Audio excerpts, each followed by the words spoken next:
Right, you lot. Jaden Philogene-Bidace joined Aston Villa at the age of 16 in 2018. Since then, has had semi-successful loan spells at Stoke City and Cardiff before last season he was sold to Hull City, where he has made such a name for himself that even Barcelona are interested in him. But he's not going there. He said, no, I'm going to the Premier League.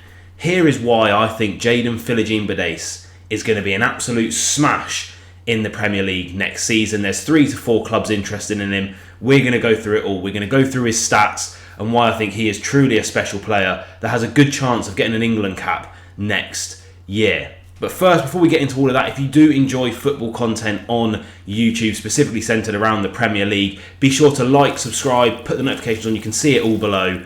And I'm just going to stand here until you do it, because you really should be doing it. Trust me, I make good stuff. Anyway, now that's over. Let's get into Jaden Philogene-Bidace. Well, let's still get into him, but you know what I mean. God. On the screen, he is 22 years of age, not going to be 23 until next year. He is over 6 foot tall, which is surprising because he is rapid. And generally you think of like the smaller players that we're going to compare him to Jeremy Doku a little bit later on, who's a bit smaller. But no, he is rapid, plays mainly off of the left-hand side, being a right footer, but he can also operate on the right-hand side of midfield and the right-hand side of a forward 3 as well. Ignore the Premier League stats. That was just the 1 appearance and 3 minutes he played for Aston Villa this season before he got sold to Hull. We're actually going to go all the way down and look at his championship stats from this season. He played 32 games, getting, as you can see on the screen, 12 goals and 6 assists. Also struggled with injury this season, but still came back stronger than ever and scored this goal, which is probably a Puskas contender. That young man can do so much, and he's helped produce the goods. What is impressive about Jaden Philogene? Well, you look at his stats. 12 goals, only from 8.2 expected goals. So, massively outperforming those as well. 116 shots, 40 shots on target. The boy is not afraid of having a crack at goal. 6 assists from only 5 expected assists. 769 successful passes on a pass accuracy of 82.8%. And we're going to get a little bit more in depth passing sort of details and data from him a little bit later on in the video, so stick around for that. Only 15 accurate long balls. That isn't his type of game. He is receiving the ball to feet, as you can see from the next stat below in terms of possession, and driving it forward into the opposition's final third. 52 chances created, 13 successful crosses, 87 successful dribbles, putting him right at the top end of Hull City and wingers in that league last year. 1,800 touches, 197 of those in the opposition box, winning 64 fouls. That's like Jack Grealish territory, or Grealish. Comment down below. I'm sure people are going to get angry at me than that. Sorry, Villa and City fans.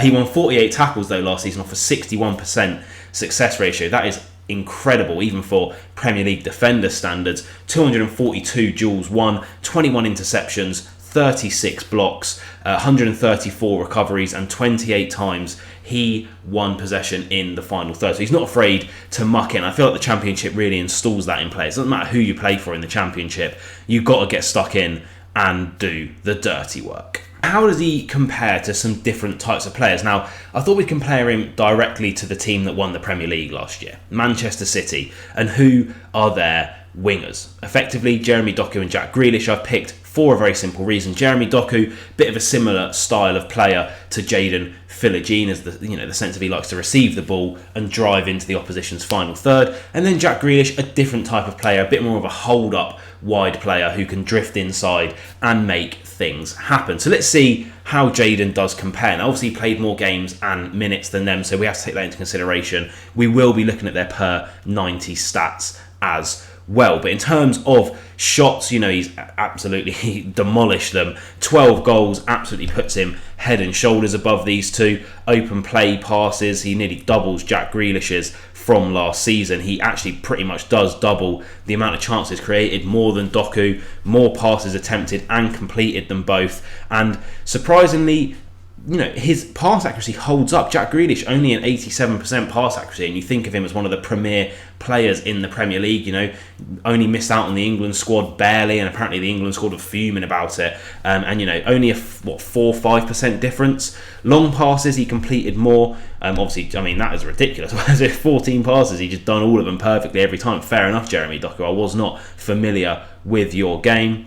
In terms of crosses, completed more than the other two. Fair enough, his cross accuracy leaves something to be desired, but only 1% below Doku's, which actually does surprise me. Through balls, similar, same as Doku, one less than Grealish. More forward passes, less backward passes, more forward passes, more ball recoveries. Did lose possession the most, but then again, he's the one that played the most out of all of these guys and did get tackled the most. But I think, in total, his stats against two of the best wingers in the Premier League, they stand up. Is the most in-depth look we're going to get at why Jaden Philogene-Bidace is so special. This is his statistics over the last 365 days against Europe's top 5 leagues. And as you can see, there is seas of green. In terms of non-penalty goals, he's in the top 12th percentile. Goals themselves, top 20th. Progressive carries, so that's obviously getting the ball and carrying it up the pitch. He's in the top 8 percentage. That's Europe's top 5 leagues over the last year, guys. I can't stress that enough. The amount of progressive passes he receives, so when he's receiving the ball to feet when people are playing it forward, top 10%. You know what I mean? Shots, top 3%. Shots on target, top 9%. We've already gone over his goals and non-penalty. So his XG, in terms of non-penalty XG, top 7th percentile in Europe's top 5 leagues. We go down to his passing. Again, leaves a little bit to be desired. But then you look at his shot and goal creation, or goal and shot creation. His SCA, so successful take-ons that lead to a shot attempt, top 4%. Incredible. In terms of defensive actions here, defensive actions that lead to a shot attempt, we looked through the amount of times he won possession in the final third, top 3%. Just whack that in there, another one for him as well. His shot creating actions themselves, not too bad. 4 per 90 puts him nearly in the top 30th percentile for those. And in terms of defence, I'm so impressed. Now, these are per 90 stats, I will just stress.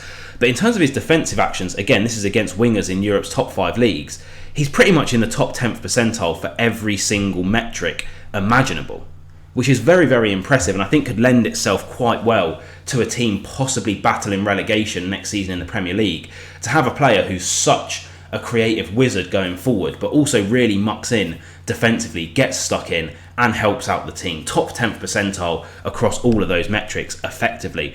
In terms of possession, again here, we look at some of the stuff here. So touches in the attacking penalty area, top 8th percentile. Take-ons attempted and successful take-ons, both in the top 10th percentile. Again, better than 90% of players at taking on players. With the ball at his feet, wizard.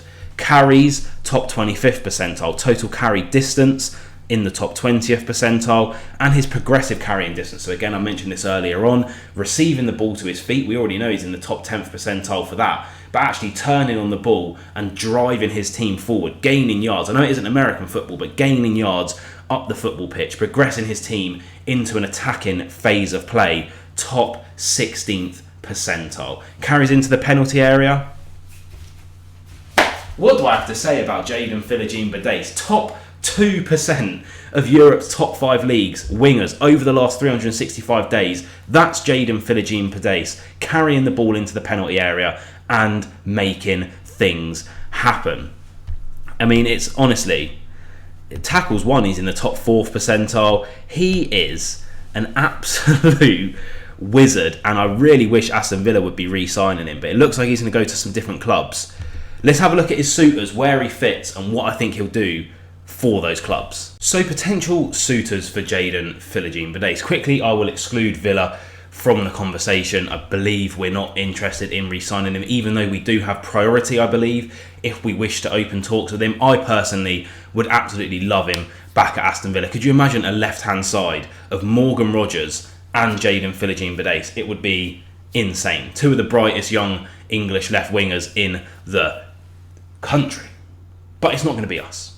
So let's look at the 3 clubs that are interested in him. So first of all, Crystal Palace. They play a bit of like a 3 or a 5-2-3, if that makes sense. Obviously, they are losing Michael Elise to Bayern Munich. That has almost been effectively confirmed on Twitter by Fabrizio Romano. So they have that right wing spot free. Now, as we know, Jaden by trade is a left winger, but he can play on the right. And imagine a front three of Eze, Mateta and Jaden Philogene-Bidace. Crystal Palace play amazing, flowing, attacking football. Now, don't get me wrong, they might be losing Mateta, they might be losing Eze, they might be losing Gahey as well, especially after the Euros that he has had. Adam Wharton attracting attention from higher up clubs. But if they can hold on to those players and they just lose Elise but replace him with the likes of Philogene-Bidace and possibly move Eze onto the right hand side, I don't know if he can play there, to accommodate a player of the talent of Philogene on the left, but obviously Eze's incredibly talented as well, then I think they could be really a team that's going to be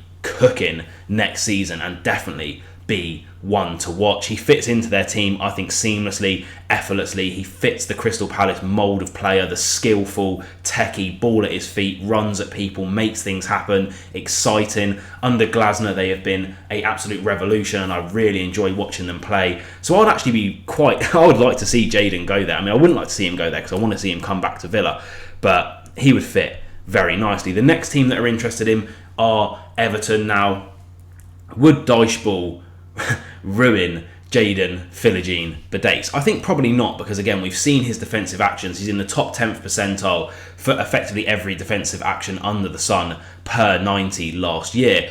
But I would prefer to see him go to Crystal Palace. That being said, does he even replace Dwight McNeil, who is, he is like a Sean Dyche player through and through, isn't he? You think of Sean Dyche, you think of Dwight McNeil. They had James Garner playing on the right sometimes, so perhaps Philogene comes in there. They play like a 4-5-1 type formation.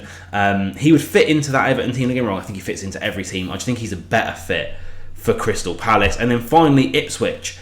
Kieran McKenna, massively in demand. The likes of United and Chelsea allegedly interested in him before they've obviously gone their different directions. Ipswich looked fantastic last season. However, they have just signed Amari Hutchinson from Chelsea, who is going to be, easily their main left winger next season. Now, I can't claim to know too much about Ipswich. I know that they play a guy called Burns, who's their number 7 on the right sometimes. So perhaps Philogene could come in and replace him on the right-hand side of midfield. I personally don't know too much about him, whether he's like a stalwart for McKenna at Ipswich. But Ipswich play good, flowing, attacking football. Kieran McKenna is one of the best up-and-coming managers in the world. If you look at his metrics and his rise from being assistants and coaches, etc., to being in this Ipswich job and doing the job that he's done with them. But I just think that Crystal Palace, for me, is his best fit in terms of Jaden Philogene-Bidace. I genuinely believe if he goes to Palace next season, he's going to get an England call-up.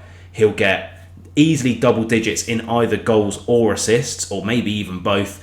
And I think he could even be in with a shout of Young Player of the Season. He'll be 23 by the end of the year, so still eligible for it. I mean, Saka's like 32 and still getting nominated for Young Player of the Season, so God knows what that award even means anymore. But I genuinely think any of those teams would be absolutely lucky to get Jaden Philogene-Bidace. He said no to Barcelona. He wants to focus on the Premier League right now, and I think he is a megastar in waiting. But what do you guys think? Leave your comments down below. Is Jaden Philogene-Bidace going to tear the Premier League up next season?